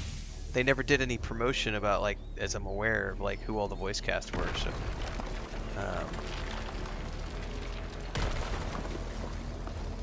be honest with you, I never paid attention.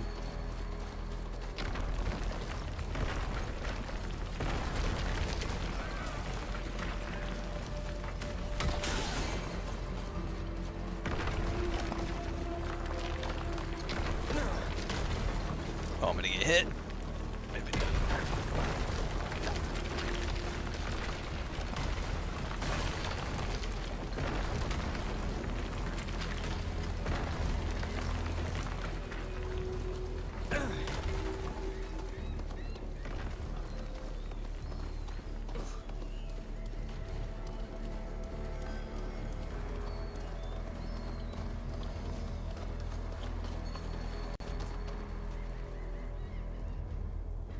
What the?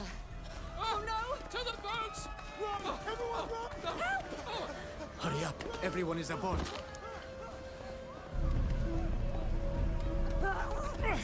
Hang in there, son!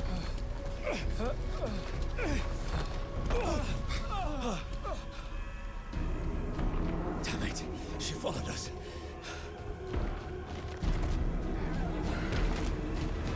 That's a huge bitch! Get up, son, hurry! Oh no!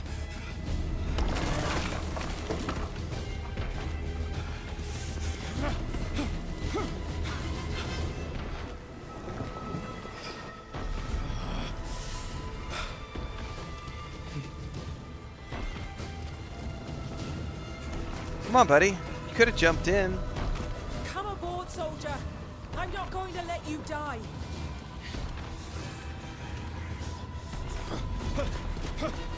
Take my hand!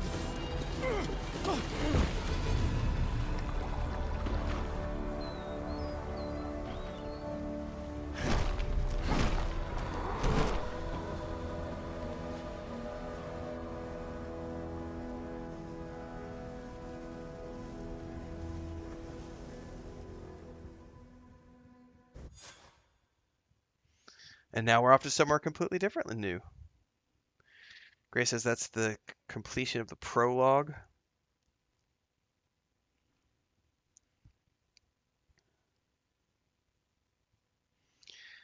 Maybe you need to get a better machine, Nawson. If you're trying to play things with a potato, that would be a big reason why you had shitty performance.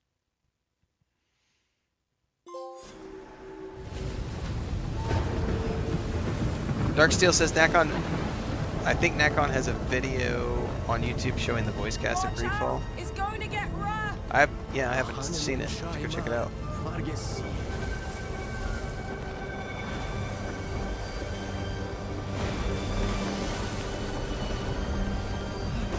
The fact that you just complained about an early access performance shows that you're pretty much a Reddit troll. Because the only people who complain about performance in an early access when the game still hasn't been polished are Reddit trolls. Everybody with a brain knows that games don't add polished or do optimization performance passes until closer to release. You saved us! Not yet! That's like game development 101. Even children know that these days. There have been so many articles and so many interviews with game developers from all over the world how early access is about testing features and everything else, and then at the end of that process they start working on the optimization for the 1.0 release.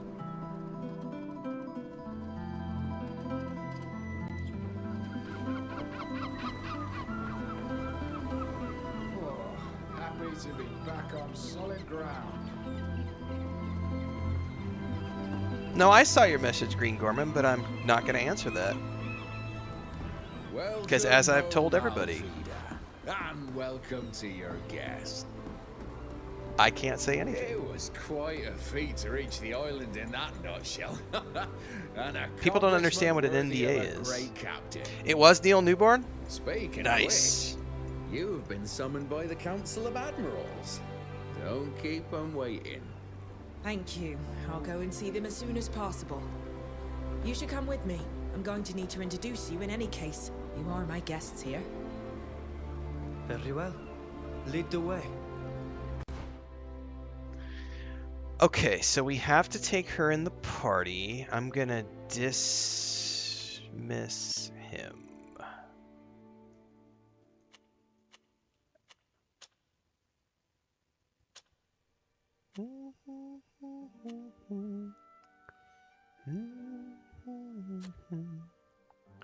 She uses a saber. See, I did get a new saber and I didn't think to keep it. It's alright, I'll get new stuff later.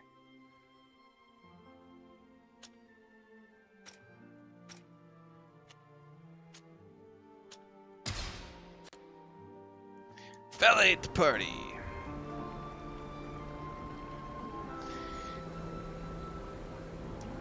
It's kind of like, Solasta 2 just went into early access, what, on the 12th? I think was the official launch of the early access. And they've got a big disclaimer. Hey, we just started early access. There's going to be graphical issues. There's going to be performance issues. There's going to be missing cutscenes. Here's the list of known bugs. As you see bugs and as you see performance issues, please submit reports and let us know so that we can know where to focus our energy.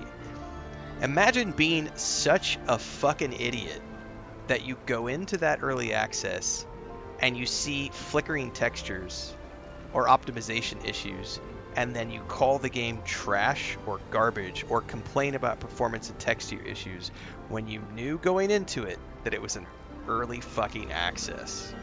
Imagine being that fucking dumb. Oh man, talk about failing your intelligence rolls when you did character creation. Early access, it needs to be polished like launch.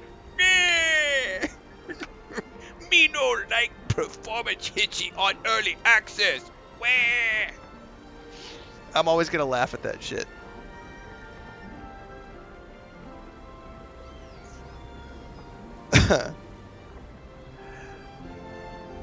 I am playing on the PS5 Pro, and the performance has been absolutely amazing. It has crashed 3 times. I will actually say this, today is the first stream it hasn't crashed. It may crash at some point. That's how you truly out yourself as a dipshit? Exactly. I just performance issues in early access. Let me save while I'm reminding myself in case we do get a crash.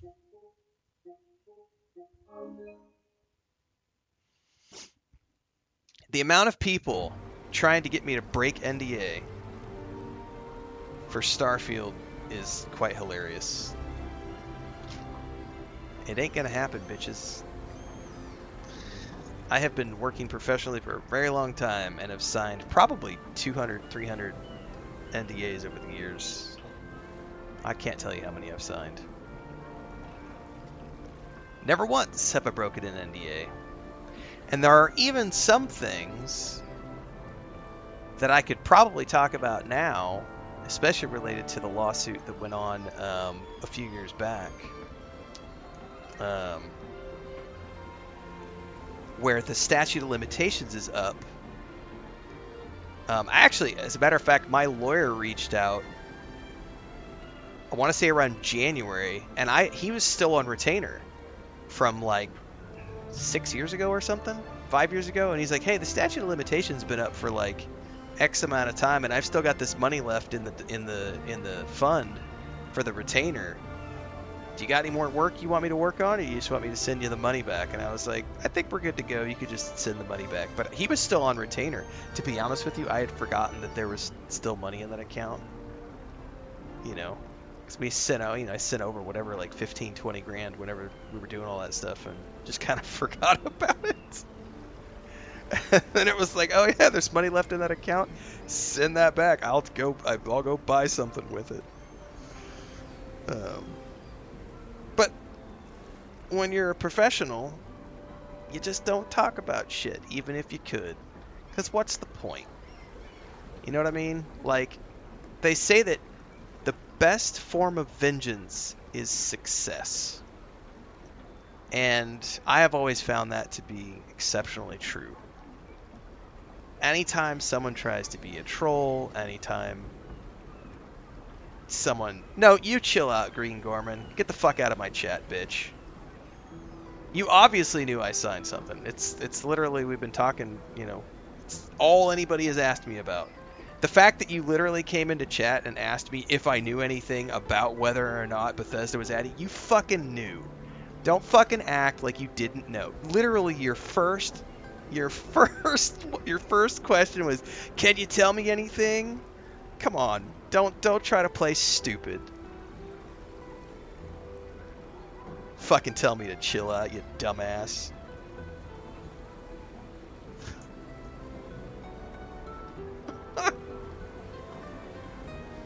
Goddamn, kids. People coming into my chat telling me to chill out. It's not how this works. No.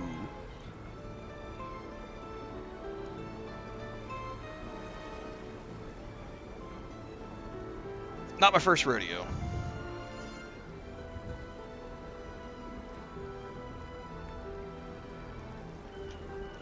Yep. By the way, our new term, I did not like when I came up with that term on the fly the other day, the knuckle fucker, and somebody had said they were dying of laughter when I used the knuckle fucker. And literally when I thought about it, I was just thinking of somebody who the guy who was like hugging his waifu pillow and rubbing one out, and so I was thinking knuckle fucker. That's what I was thinking when I came up with that term. But the other way of saying it is the fuck knuckle, which we're all familiar with, but I just flipped it around and was thinking knuckle fucker for someone who just rubs one out. Brother, my attitude. Hey, Green Gorman, you know what? We haven't played with our food today. I don't think we played the band music today, so we're gonna go ahead and boot you out of my chat because you're a whiny little bitch who's upset that I didn't want to give you super special Starfield sauce. So fuck off. You've been banned. And because we haven't played the band music all day today, let me go dig it up.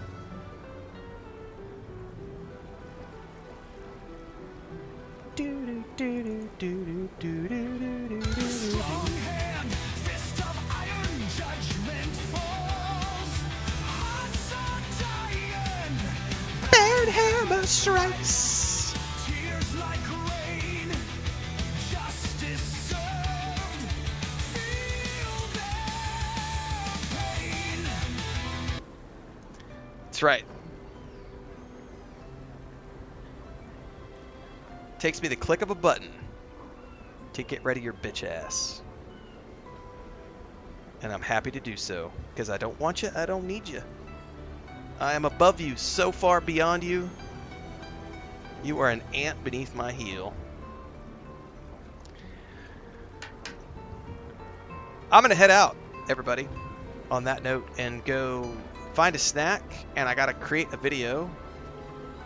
And then I'm gonna come back here in a little bit with some Starfield, because I want to continue our Shattered Space adventure. So it's probably going to be 30 minutes to an hour. It depends on how long it takes me to go create this other video that I have to go work on. But I will be back here in 30 minutes to an hour with some Starfield. So stay tuned for that. If you want to come hang out some more this afternoon, we'll do another 2 hours or so. But it will be a little bit because I got to get some work done for some content that's coming out later this week. Oh, sorry guys, I got something in my eye there. See you in a bit.